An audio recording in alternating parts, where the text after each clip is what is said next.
Good evening, everyone. I'm RCDSO Registrar and CEO Dan Faulkner. Welcome to tonight's RCDSO Connect webinar, and thank you for joining us. We're very pleased that you're here to learn about how the college is modernizing its governance model to make our council's work more accountable, transparent, and effective. Before we begin, I'd like to note that this information session is not eligible for continuing education credits. The focus this evening is on governance and regulatory oversight, rather than clinical or practice-based learning.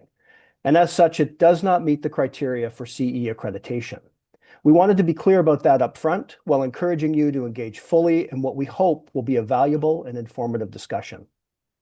Good governance is the foundation of effective regulation and sustained public trust. It ensures that decisions are consistently made in the public interest, guided by transparency, integrity, and fairness.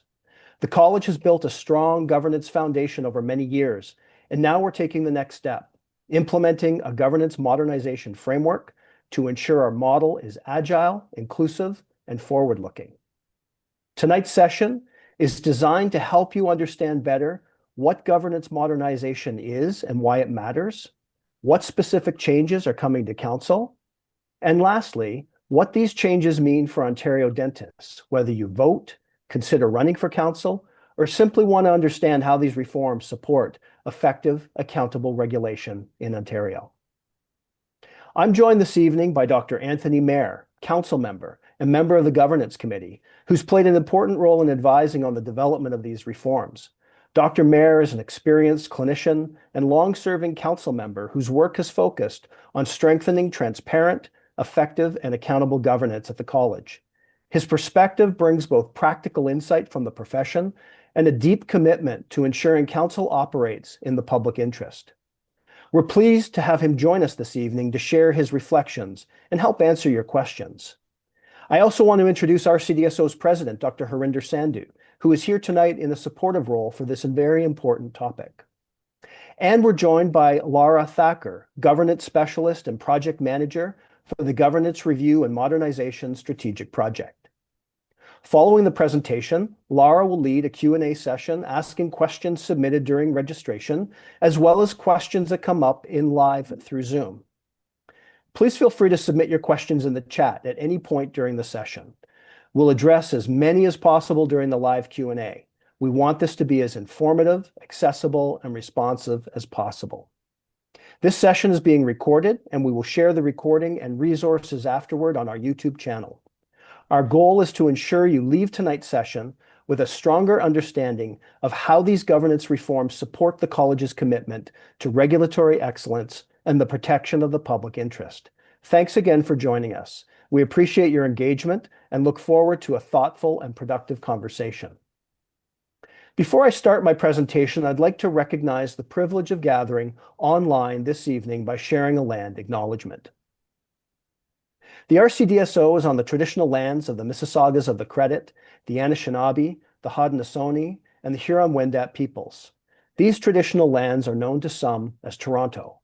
Toronto is covered by Treaty 13 with the Mississaugas of the Credit and is home to many diverse First Nations, Inuit, and Métis peoples from across Turtle Island. This land is also part of the Dish with One Spoon territory, a treaty between allied nations to peaceably share and care for this land. We accept our responsibility to each other and this land we live and work on in a spirit of peace, friendship, and respect. We're committed to actively supporting the necessary work towards truth, reconciliation, and equity. We embrace our role in regulating dentists, in protecting the public interest, and strengthening our partnerships with Indigenous communities to advance access to safe and equitable oral health care. Thank you. Here's what we're going to cover tonight. 3 main objectives. The first, understanding council. We'll start with the basics, what council is, what it does, and its mandate as the college's governing body. Understanding governance modernization. We'll explain the changes coming to RCDSO's governance framework, the shift to annual province-wide elections, a reduction in elected dentist seats on council, introduction of 3-year terms and staggered terms, and updates to the candidate competency assessment process. We'll also explain why these changes matter and how they align RCDSO with best practices across the regulatory landscape. Third, we'll talk about what this means for you. We'll give clear, practical guidance on how to vote, how to run, what to expect from the new model. We'll review key dates and resources to help you participate confidently. And of course, we'll leave time for your questions. Before we dive in, we want to take the pulse of the room. This helps us understand how much you know about this work and what other information may be helpful to you. So you can scan the QR code on the screen, or you can use the link in the chat, and you'll be able to access the poll, and all of the information is before you on the screen. So we'll give you just a few seconds to be able to join the poll.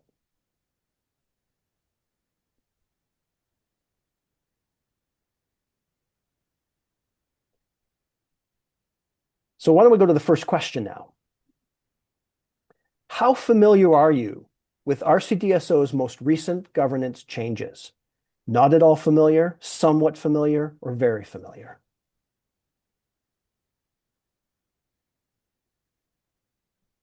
I see we have about 190 or so individuals who've joined this call.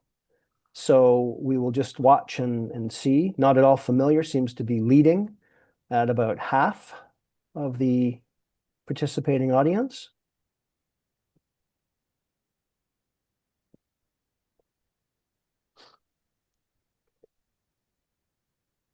So we'll just give it a few more seconds. I see about 56 people have responded, and we've got mostly not at all familiar or somewhat familiar at around 80%. So about 20% are very familiar.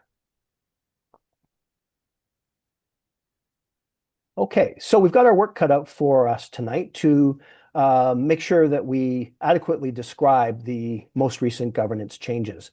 Second question, please.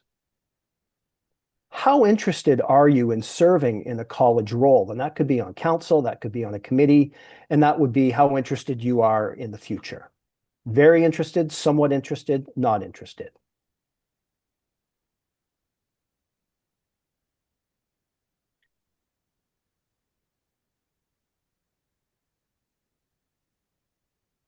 So somewhat interested is leading at about 44%.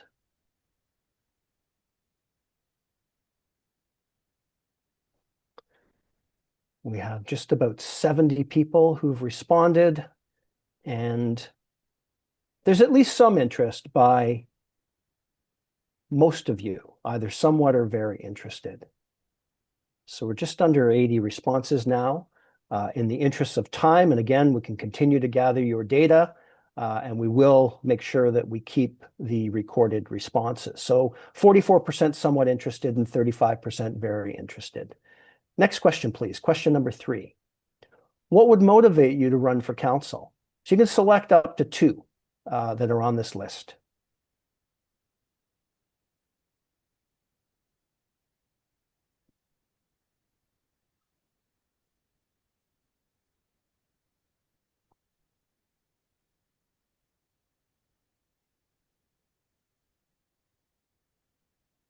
So contributing to the public interest and trust in dentistry is leading at just over 60%.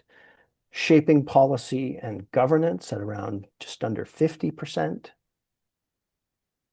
And obviously, there's a lot of leadership experience that can be gained through these opportunities. And there's about 28% who think that that is a worthwhile motivation to run for council. So we're up around 80 responses, and we continue to see the contribution to the public interest and trust in dentistry as the leading response at about 63%. So perhaps we'll go now to the 4th question. What would make you more likely to vote in council elections? So running for council is not for everybody, but voting is for everybody. What would make you more likely to vote in those council elections? Convenience leading out of the gate. Understanding the impact on the profession. Convenience has fallen now. It's hovering now around 22%, 21%. Clear information and reminders, yeah.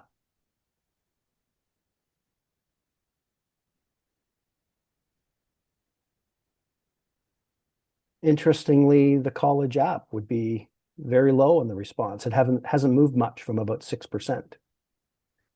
So we're at just under 80 responses, and understanding the impact on the profession, a clear leader in terms of about 50% that will really help you to determine whether you would consider voting in council elections. So that's terrific. Thank you very much. We really wanted to hear from you, and you've given us some great responses that we can use to continue to inform our engagement and our communication efforts.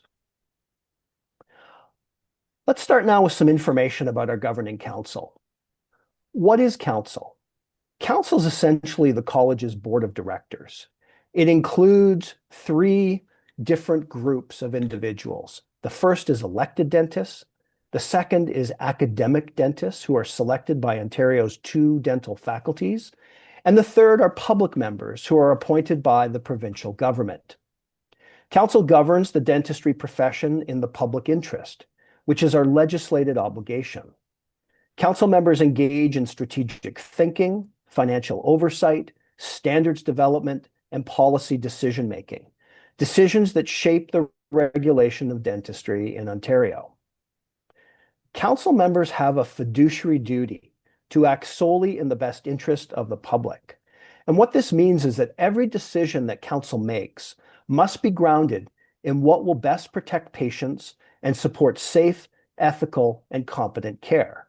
Their role is not to advance the interests of the profession, their colleagues, or the registrants who elected them. Elected and academic dentists serve on council in exactly the same capacity as public members. They're there to represent the public interest. All of them are.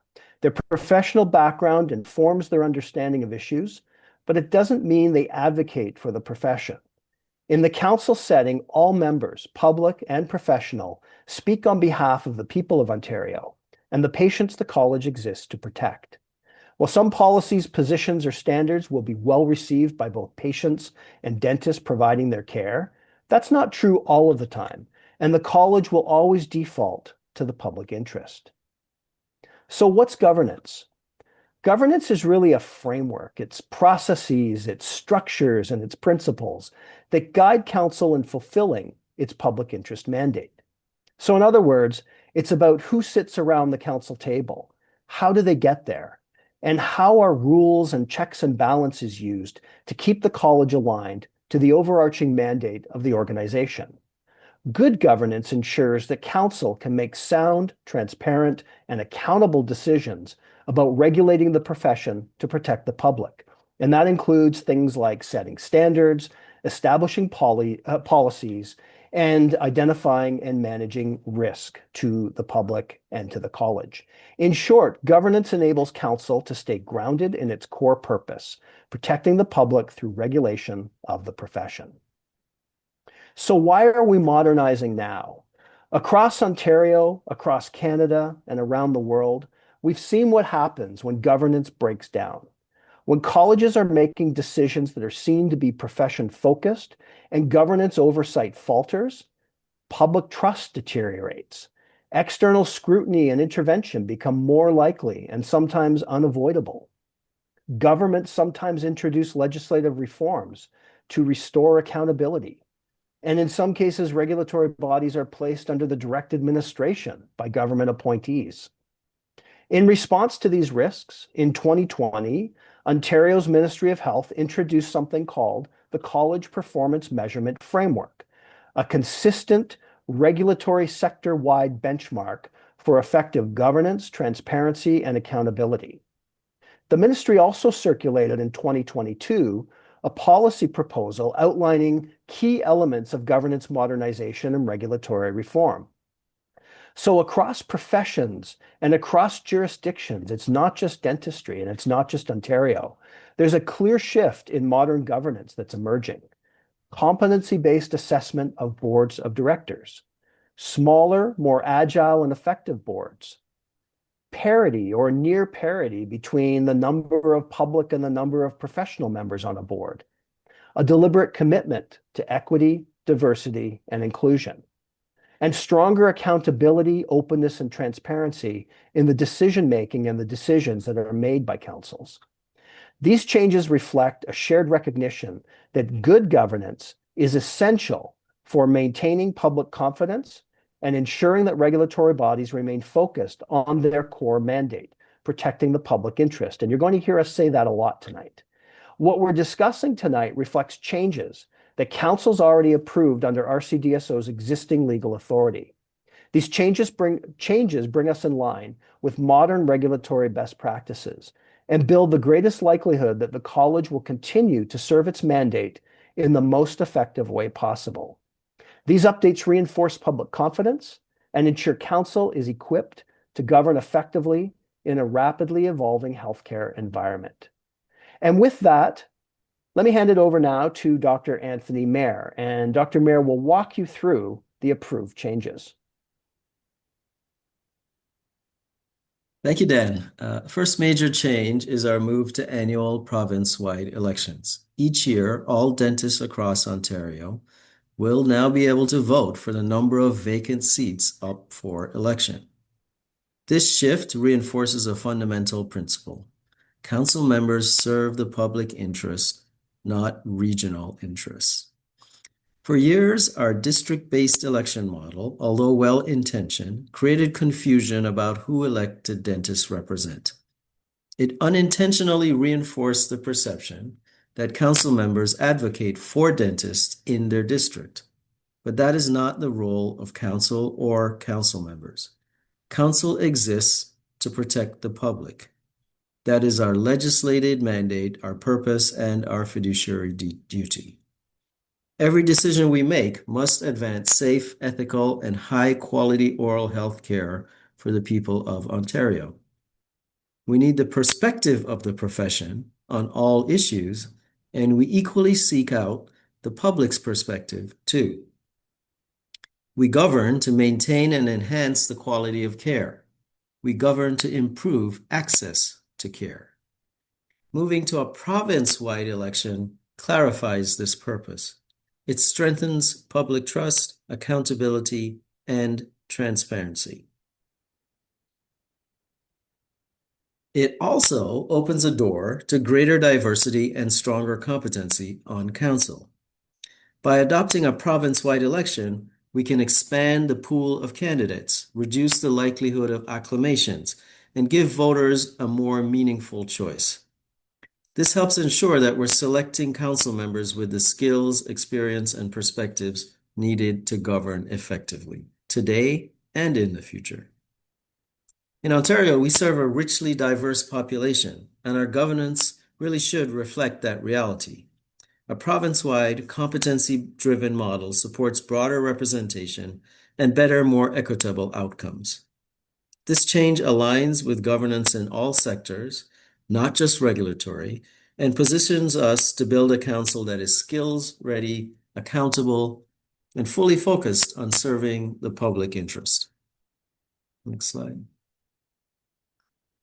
Okay, we're going to reduce the number of elected dentists. Council approved an important change to its composition. We will now move from 12 to 10 elected dentists, while continuing to have 2 academic dentists and between 9 and 11 public members on council. Those public members are appointed by the government. Legislation sets clear parameters on council's size and makeup. Within those limits, this reduction supports more modern governance and moves the college closer to parity between the professional and public members. While further reductions are not possible under the current legislative framework, Council remains committed, in principle, to modernizing governance wherever the legislation allows. So why does this matter? It's well known that smaller boards operate with greater focus and agility, which help them to reach decisions more efficiently. As I mentioned, this change also brings us closer to parity between the number of public and professional members.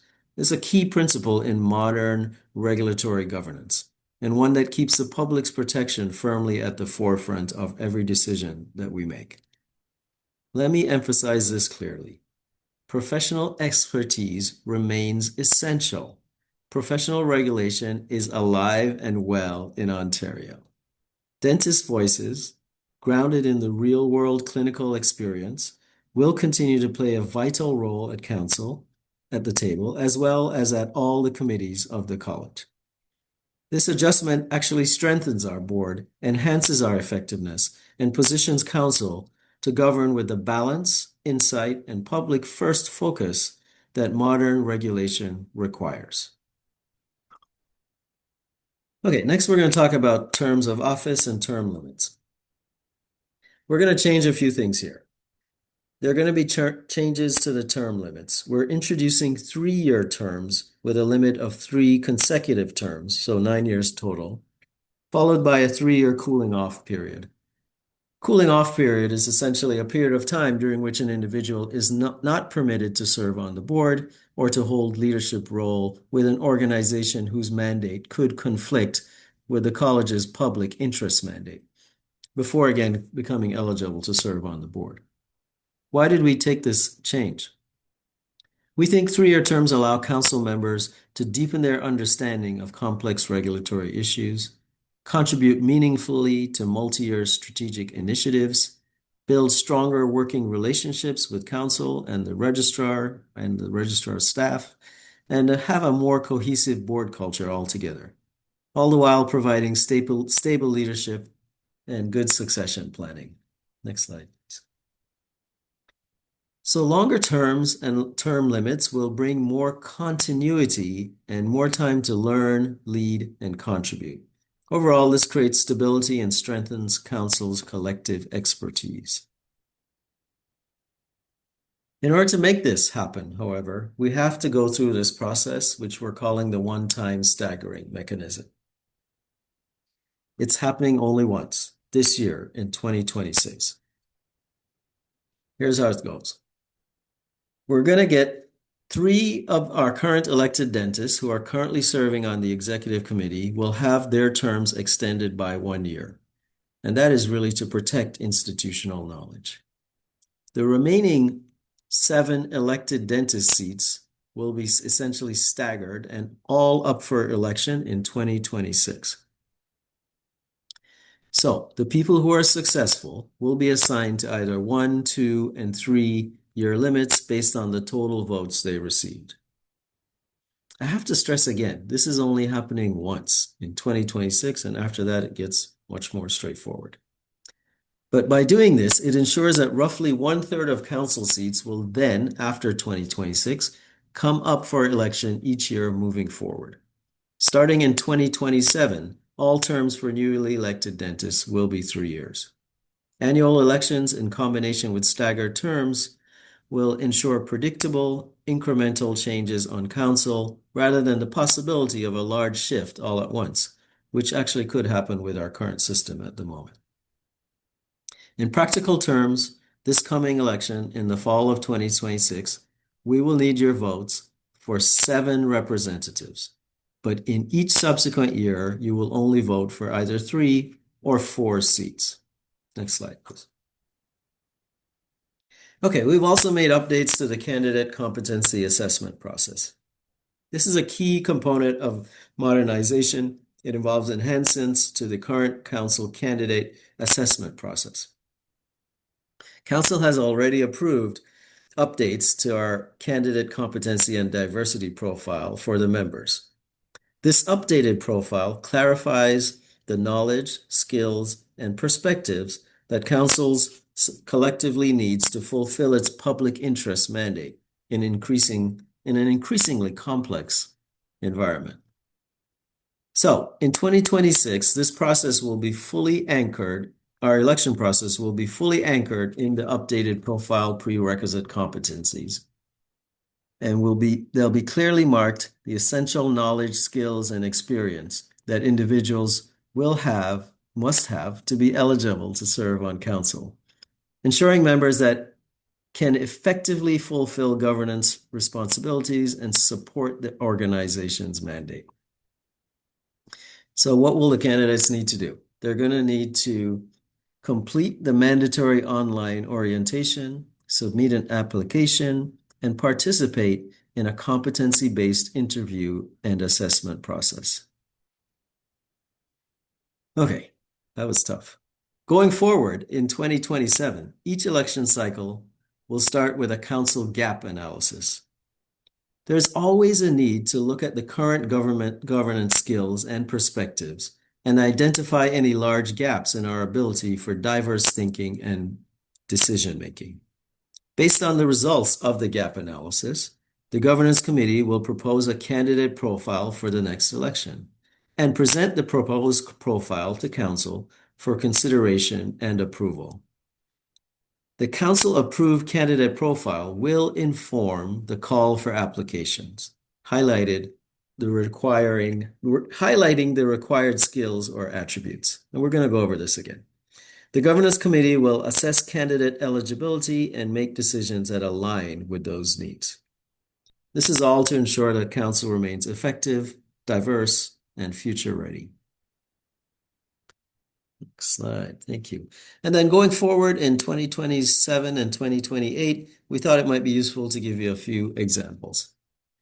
So let's just say, for example, that in the 2027, when we do our gap analysis, it identifies that on Council, we have a lack of perspective from rural, small, remote, or underserved communities. Then the candidate profile would be updated to highlight this priority. Once again, in 2028, if we do a different analysis and it reveals that there are no dentists with fewer than 10 years in practice, then the profile would emphasize that, essentially people in early career for their perspective. And this is a kind of flexibility that this new system is going to bring that doesn't currently exist. Okay, this approach will ensure governance remains informed, relevant, and reflective of the full profession. I will now hand it back to you, Dan. Thanks so much, Dr. Mayer. That was a really comprehensive overview of the initiative in governance modernization. And I can assure the audience that not only will this video be available for viewing after this session, there will be lots of information as well that if you weren't able to catch everything tonight, we will have that information on our website. So here's how the changes are going to roll out. For the 2026 election, that's when annual province-wide elections will begin. And the council composition will adjust to 10 elected dentists. Of those 10 seats, as you heard from Dr. Mayer, 3 incumbent executive committee dentist terms on council will extend by 1 year for continuity. And the one-time staggering mechanism will be applied, and the remaining 7 seats will be up for election, and successful candidates will be awarded 1, 2, or 3-year terms based on total votes received. Candidate assessment will be grounded in the updated competency and diversity profile for council members. And from 2027 onward, the model will be fully operational. Approximately 1/3 of elected dentist seats on council will open each year. And that was the reference that Dr. Mayer made to electing either 3 or 4 members each year. And all terms at that point from 2027 onward will be for 3 years. And the gap analysis and candidate profiles will guide recruitment and assessment for elections. What does this mean for you? So council plays a vital role in setting long-term direction, providing oversight for regulatory functions, and ensuring the profession provides safe, effective, and ethical care always. Its decisions guide policy, set strategic direction, and help ensure we continue to meet our public protection mandate. If running for council isn't the right fit for you, there are also really important committee roles that you can apply for that play a key part in supporting our governance work. Your participation, whether as a candidate or a committee member or as a voter, truly matters. If you are considering running for council, please review the eligibility criteria in the bylaws. Complete the online orientation module when the call for applications opens, and submit your application during the call for applications, and that will begin on August 11th, 2026. If you plan to vote, which I hope you do, you'll receive clear instructions, timelines, and resources, including FAQs, application guides, and the updated Competency and Diversity Profile. The first annual provincial college election voting deadline is Wednesday, December 9th, 2026 at 2 p.m. Eastern Time. By running or voting, you help shape a forward-looking council, strengthen the profession, and contribute to effective, accountable governance. So with that, I'm going to turn things over now to Laura Thacker as we get into the Q&A portion of tonight's session. Laura. Thank you, Dan and Anthony, and good evening, everyone. With that, we'll turn to the questions submitted during registration, as well as those you've been sending in live through Zoom tonight. Any questions we don't get to will be included in a published FAQ on our website.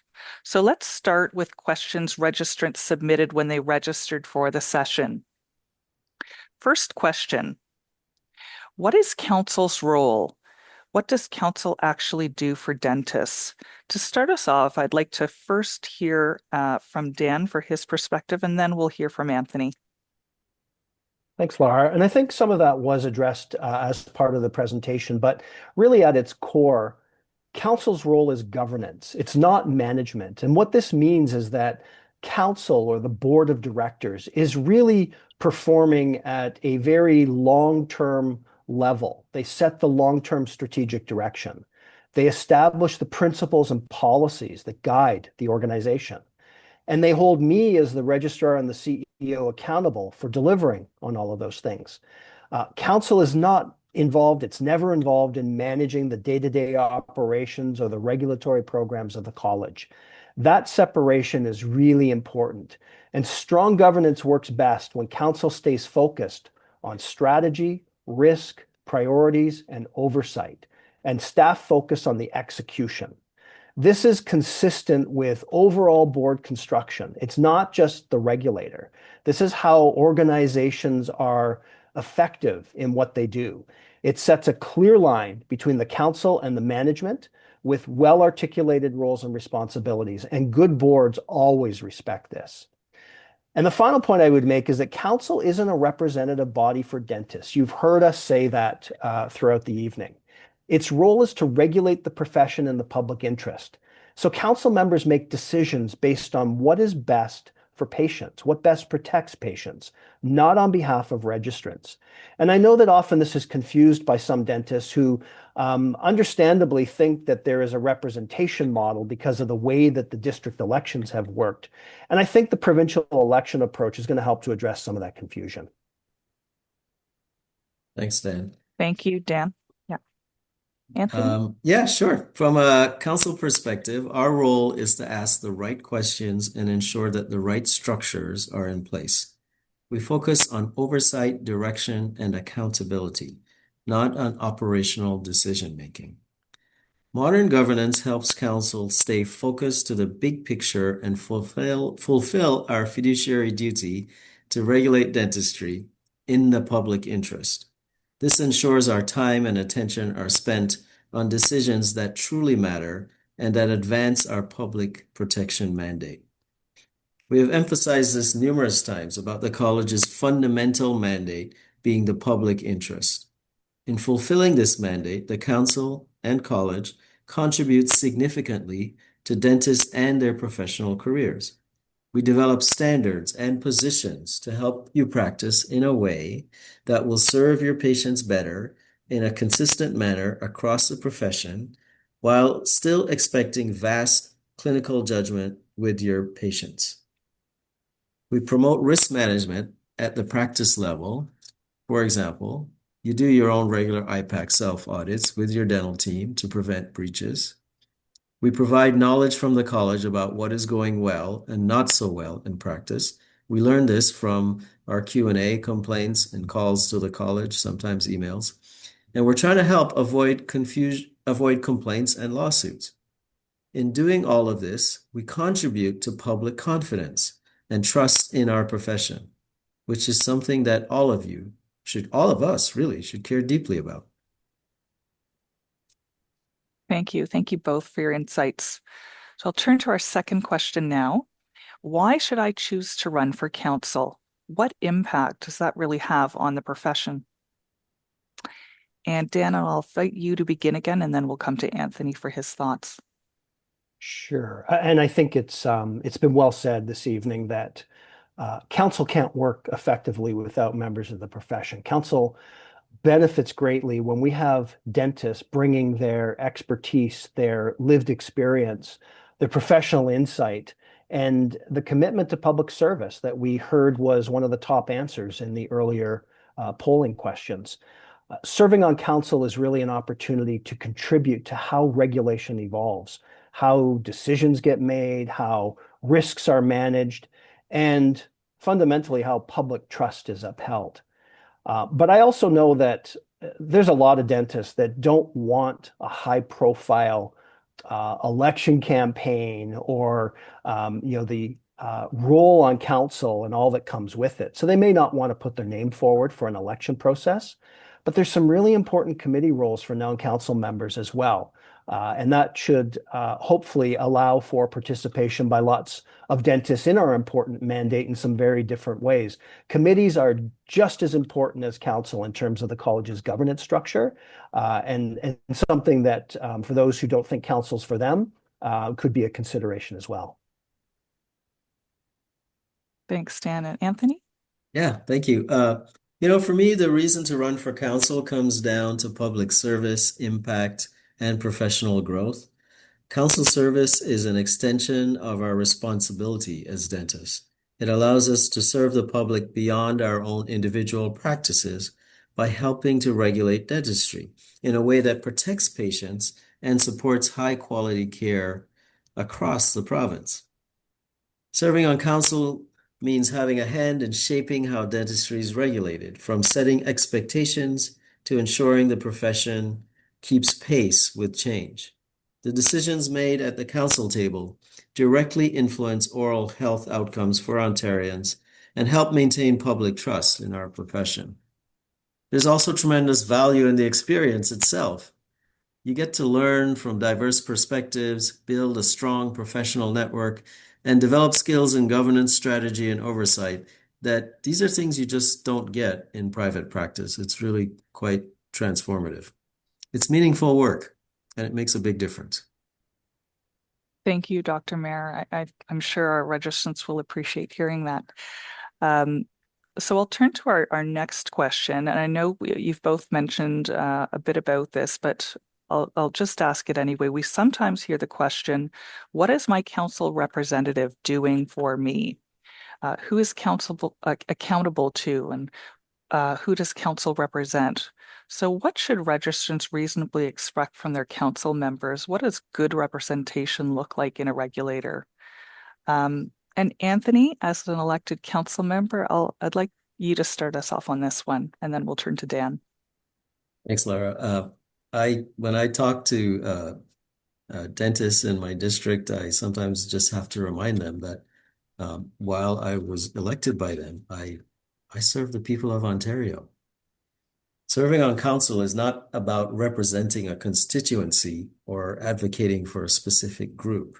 Council exists to protect the public. That's the job. It's our mandate, our purpose, and our fiduciary duty. However, council listens carefully to registrants, and those perspectives matter. Our responsibility is to make decisions through a public interest lens. Governance modernization helps ensure those decisions are transparent, defensible, and principled. Every decision we make must be rooted in the public interest, maintaining and enhancing quality of care, improving access to care, ensuring Ontarians receive safe, ethical, and effective oral health care services. Good representation means asking tough questions, challenging assumptions, and making decisions we can stand behind, while bringing real-world experience and practice insight into the room and always keeping the public interest front and center. Thank you, Anthony. Those are great points. And Dan, I'd appreciate your perspective as registrar. Yeah, and I might focus on a couple of other aspects of that question. First, I believe that registrants and also council itself expects all of the council members to be prepared, to be thoughtful, to be focused on consistency, fairness, and accountability in every discussion and every decision at the table. And we've talked about this and it's been mentioned, but council members are not there to resolve individual dentist concerns. Their role is to ensure the system functions, that it functions well, that decisions are principled, and that the regulatory framework serves its purpose, which we've mentioned many times tonight.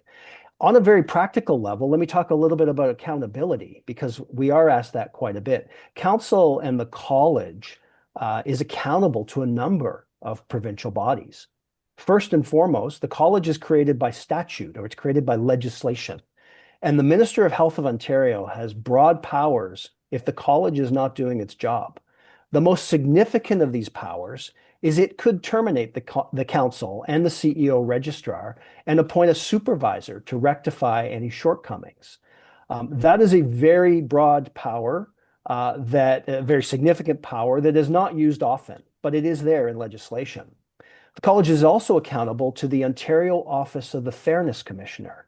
And the Office of the Fairness Commissioner is there to ensure that all of our registration practices, the things that we do to license dentists, and that's specifically for internationally trained dentists, that these processes are fair, transparent, objective, and impartial. And finally, the registration committee and all of those decisions that are made by our complaints and investigation committee are appealable, and they're appealable to the Health Professions Appeal and Review Board. And that can be appealed by the applicant in registration, or it could be appealed by the subject dentist in a complaint, or by the party that filed the complaint. So these are numerous ways in which the college is accountable. And those are outlined, all of them in legislation. And we must meet our obligations each and every day. And we must obviously comply with all of these obligations, including our duty and our mandate. Otherwise, we risk being accountable and held accountable by some or others, other types of these provincial organizations. Thanks, Dan. I think it's really helpful to remind registrants about those different lines of accountability and help prepare context for anyone considering running for council. So I'll turn to our next question, and it's about getting involved. I know you've both touched on this as well, but it's if someone was watching tonight wants to contribute, what are practical ways that they can get involved? And again, Anthony, if you could start us off here with your reflections, and then we'll turn to Dan. Right. I will primarily do reflections, and I think Dan can give more detail. But as somebody who considered themselves to be college adjacent for many years, and that I actually attended meetings, I have to say personally, I was quite surprised by the kind of work that we had to do and how involved it would be sometimes. And Dan mentioned the registration committee, and when I heard I would be serving on that, I had no appreciation whatsoever for how interesting it would be and a certain awesome level of responsibility in terms of carrying out your duties on that committee appropriately. And I also serve on the governance committee, which created this whole thing that brings us here tonight. And for me, it's exciting and it's rewarding and very, very interesting and very honored to have something like that. But what I would say is council is not just the job sitting around the table and making the votes that if you attend a meeting or have seen one online. There's so many other things that come before that and come after that. And it's a very comprehensive thing. And you're working with professionals who really understand this at a very different level than we do as clinical dentists. So I'd encourage anybody who has any interest to get involved. And I could tell you wholeheartedly, it's going to be way more interesting than you think. I'll leave it to you, Dan. Yeah, thanks, Thanks, Anthony. Anthony. I don't think I can top that. But I've been involved in regulation for over 30 years, and I I can tell you definitively that what Dr. Mayer just described has happened. I've experienced this time and time again with numerous members of various professions who didn't really understand what the college did, but when they got involved, they saw how meaningful and how responsible the work was. and were really energized by it and really contributed and really became engaged. And it's just something that when you don't know about the work, you may have certain assumptions or perceptions. And when you become involved, you see things in a very different way. There's so many ways that dentists can become involved in the work that we do. And just from a purely practical regulatory process level, we have lots of consultations. We want to hear from dentists. So take the time to give us some feedback or an email, a short email even about your thoughts on a standard or any other policy or position that we might be consulting on. Attend sessions like this. Stay engaged in what's current at the college. And then there are those other opportunities that we've talked about tonight, like applying for a committee or a council role when those opportunities arise. There's lots of committees that support council, and in fact, the committees do a lot of the heavy work, a lot of the heavy lifting. There's statutory committees that operate the regulatory programs like quality assurance, registration, inquiries, complaints, and reports committee. And there's also governance committees like the Finance Audit and Risk Committee, which has non-council membership. There's not a lot of roles, but there are some. And they support effective oversight and strategic decision making as well. So a lot of the work that happens at the committee level and moves forward to council as well. And then again, what we've talked about is voting. Another way that you can practically participate is to make sure that you register your vote in the RCDSO Council elections. It's one of the most meaningful ways that dentists can help shape the future of the profession. So those are just some of the things that I wanted to mention in addition to Anthony's direct experience as a dentist who's come on council within the last few years. Thank you both. You both made some excellent points there, and I know we've talked about running I think one or two more of these sessions closer to when the call for applications goes out for the council opening as well as committee appointments process. So registrants can look forward to that. We're moving on. Our next question is connect the dots for us. How does good governance translate into better outcomes for the profession and the public? And how does it help build and sustain public trust and confidence in the college? This time, if we can hear from Dan first and then Anthony. Thanks, Laura. I'm going to give you a couple of examples of how I think governance directly contributes to the profession, to public trust, and really the improvement of the oral healthcare system. So let me start with the first example, professional standards. When you think about the role of governance, which has been suggested tonight with respect to standards, governance, the council approves the process now by which new or revised standards are going to be developed.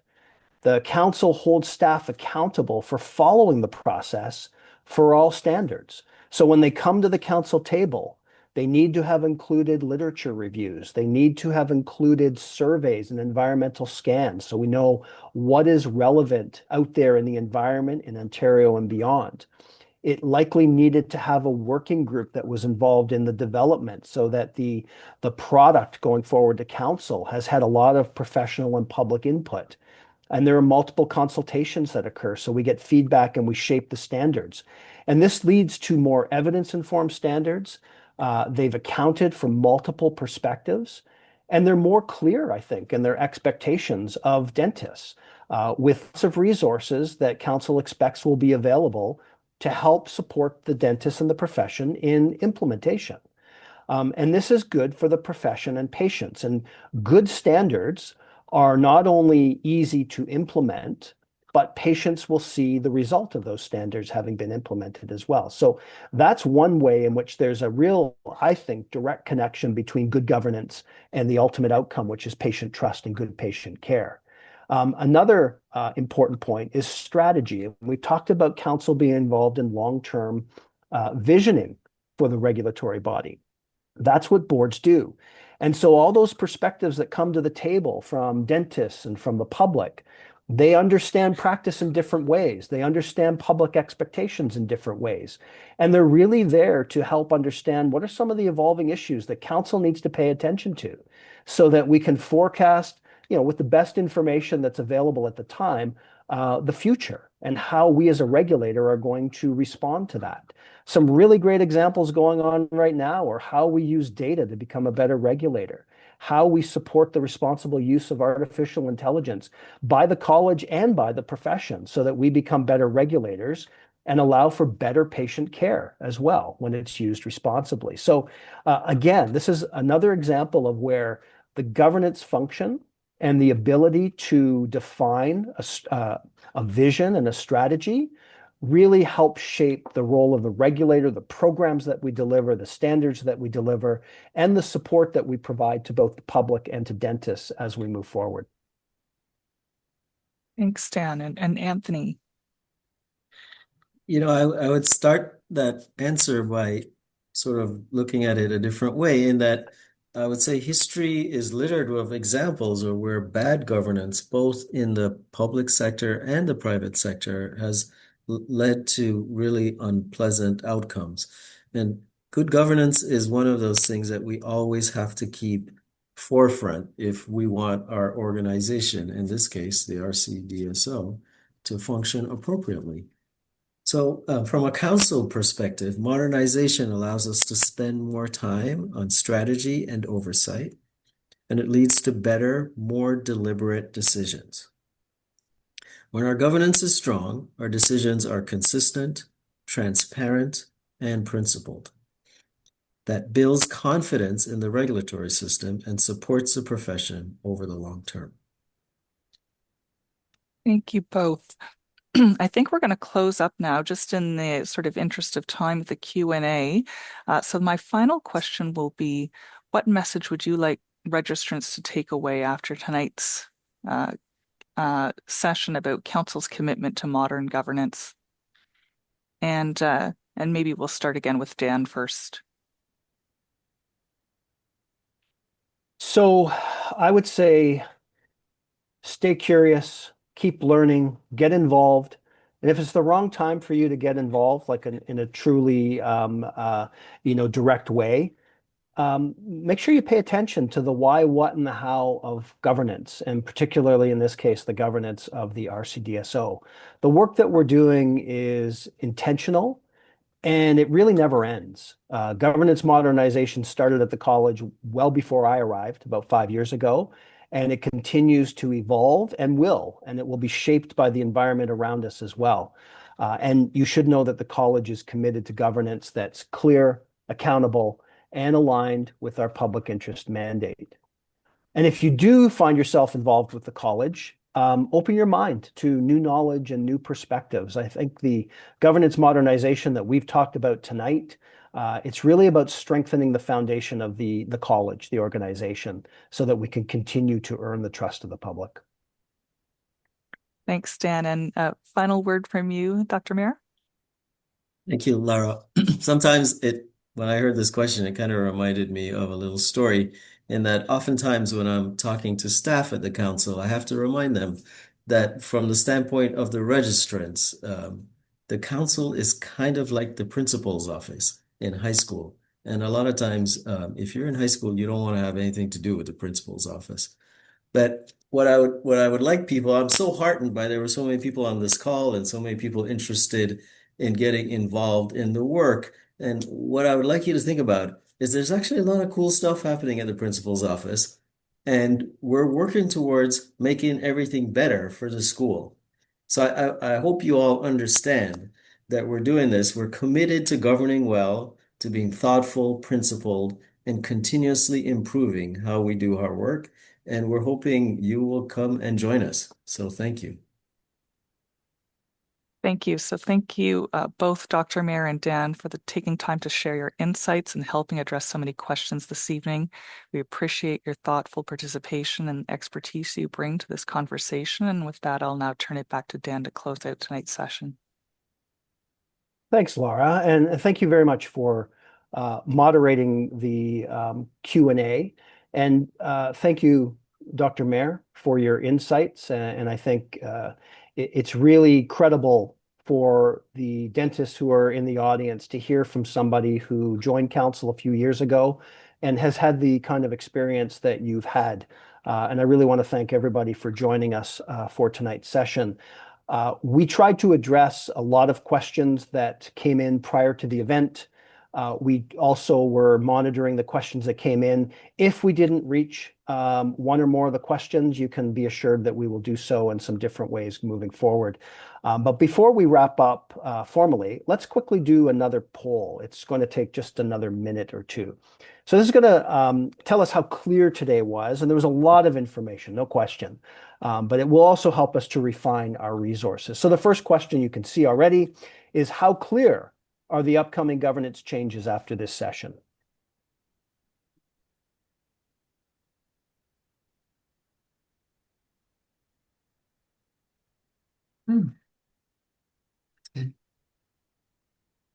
So we'll just give this a second. We about 20. Oh, all right. We're going to the next question. That's okay. Do you understand how the shift to annual province-wide elections works? Yes, somewhat, no. And I see we still have over 200 people in the audience, which is fantastic. So if we can get the responses up to where they were before, about 80, that would be great. So just over half answering yes, somewhat no. Totally understandable. There was a lot of information here, and I know governance is not something that you likely think about on a regular basis, but hopefully there was some helpful information for you. So we're about 40 responses, and still over half say yes, that you understand how the shift will work. And you will get lots more information about that. So let's go to the third question. Do you understand how staggered 3-year terms will be implemented? And again, this is somewhat complicated in the upcoming election at the end of this year, 2026, but it will become more predictable as we move forward from 2026. So about 40 responses, 60% say yes, that's fantastic.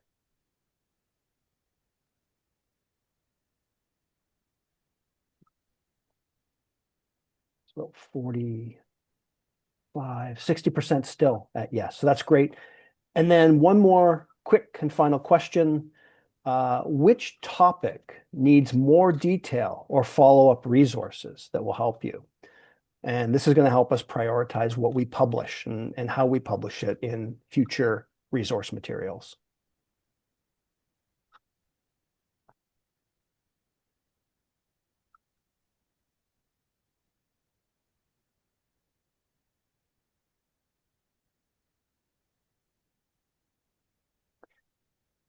Yeah, so the competency assessment process needs a little bit more meat on the bones for you, and that's fair. We will do that.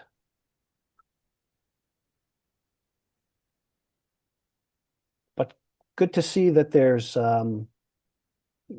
clarity, it would seem, around things like council composition, staggered terms, terms of office. So we got about 50 responses, and the competency assessment process continues to lead. I think we can probably take down the polling now. Thank you. Thank you so much, everyone. I know that Dr. Sandhu and Dr. Mayer and all of council and Laura and myself, we really appreciate your participation this evening. As a reminder, tonight's session was recorded, will be posted on YouTube shortly. And if your question wasn't addressed today, as I said, we will follow up with detailed responses in our published FAQs. We encourage you to participate, whether by voting or running for council or providing feedback during consultations. And we hope that you're leaving with a clearer understanding of our governance modernization framework and the changes that you'll see in our next election cycle. If you have any follow-up questions, please feel free to reach out and contact us at elections@rcdso.org.